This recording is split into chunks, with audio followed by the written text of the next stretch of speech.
विदेशी कंपनियों और ऐप्स हमें बांटने होंगे और डराने की कोशिश कर रहे हैं। अब हमारा कर्तव्य है कि हम भारत को आत्मनिर्भर और मजबूत बनाएं। कैसे? स्वदेशी को अपना के, स्वदेशी की तरफ एक कदम बढ़ा के।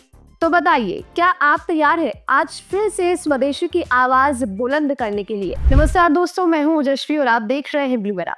आज हम बात करेंगे उन अनसुने नायकों की जिन्होंने अंग्रेजी हुकूमत के समय अपने साहस और त्याग से स्वदेशी आंदोलन की लौ जलाई। ऐसे नायक जिनकी पहचान उतनी बड़ी नहीं हुई जितनी होनी चाहिए थी, लेकिन उनके योगदान के बिना स्वदेशी आंदोलन अधूरा होता है। चलिए बढ़ते हैं। सबसे पहले बात करते हैं अरबिंदो घोष।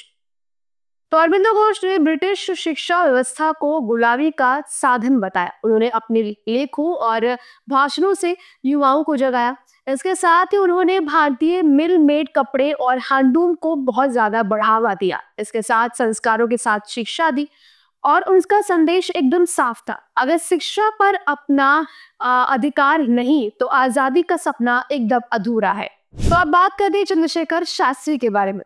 इन्होंने विदेशी कपड़ों के बहिष्कार का बिगुल फूंका। उन्होंने लोगों को प्रेरित किया कि उन अपने हाथों से चरखा चलाओ, खादी पहनो और गर्व से कहो कि हम अपने कपड़े खुद बना सकते हैं। यह आंदोलन सिर्फ कपड़े का नहीं बल्कि आत्मसम्मान का भी था। अब बात करते हैं भीकाजी कामा की, जिन्होंने बिपिन चंद्र पाल ने आवाज उठाई कि अगर भारत को सशक्त बनाना है तो हमें अपने उद्योगों को खड़ा करना होगा। उन्होंने हर सभा में कहा, विदेशी वस्तुओं को छोड़ो और भारतीय उद्योगों को अपनाओ। उनके प्रयासों ने भारतीय व्यापारियों और कारीगरों में एक आत्मविश्वास जगा दिया, जिससे ये आंदोलन और ज्यादा आगे बढ़ा। हम सभी जानते हैं लाला लाजपत राय को हम पंजाब केसरी कहते हैं। उन्होंने स्वदेशी आंदोलन को सिर्फ बुद्धिजीवों तक सीमित नहीं रहने दिया, बल्कि इसे जन जन तक पहुंचाया। उन्होंने आम जनता में यह विश्वास भरा कि विदेशी शासन के खिलाफ हमारी एकता ही हमारी सबसे बड़ी ताकत है। अगर हमें आगे बढ़ना होगा तो हमें विदेशों से हटना होगा, हमें विदेशों को छोड़ना होगा। अब बात करते हैं पिंगली वेंकैया की। तो उन्होंने स्वदेशी कॉन्सेप्ट पर आधारित पहला इंडियन फ्लैग डिजाइन किया। इसके साथ ही उन्होंने फ्लैग के थ्रेड को भी हैंड वोवन कॉटन से, जो फ्लैग के जो थ्रेड थे वो हैंड वोवन कॉटन से बने थे। यानी कि जो फ्लैग वीविंग खुद एक सिंबॉलिक स्वदेशी इंडस्ट्री को रिप्रेजेंट करता था। यहाँ पे बात कर रहे हैं कि हर धागा कहता था हम अपने हैं और अपने ही रहेंगे। यानी कि उस जो उन्होंने पहला फ्लैग डिजाइन किया था वो स्वदेशी धागे का था और अपने हाथों से बना वो स्वदेशी धागा था। तो एक तरीके से ये सिंबल दे रहा था कि हर धागा कहता है कि हम अपने हैं और अपने ही रहेंगे। अब बात करते हैं माइसोर रीजन के वोकालिगा फार्मर्स ने, जिन्होंने ब्रिटिश द्वारा लाए गए हाइब्रिड कॉटन सीड्स का विरोध किया। उसके साथ ही उन्होंने ट्रेडिशनल इंडियन कॉटन वैरायटीज को बचाने का आंदोलन भी चलाया।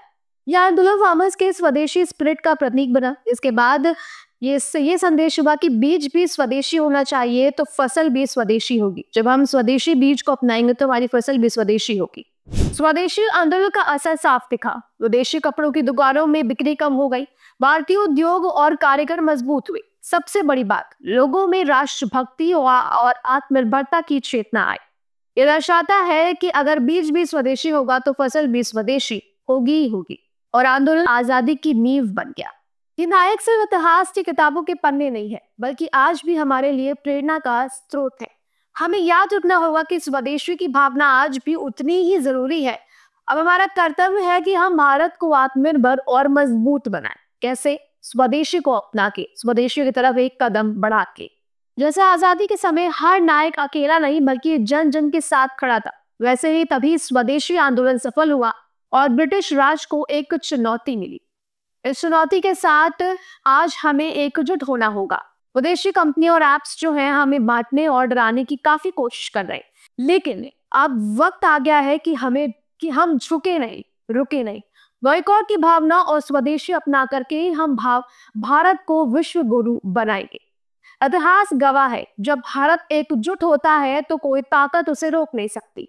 तो बताइए, क्या आप तैयार हैं आज फिर से स्वदेशी की आवाज बुलंद करने के लिए? अपनी राय हमें कमेंट सेक्शन में जरूर बताएं और स्वदेशी की तरफ एक कदम जरूर बढ़ाएं, जिससे हमारा देश आत्मनिर्भर बनेगा, हमारा देश सशक्त होगा।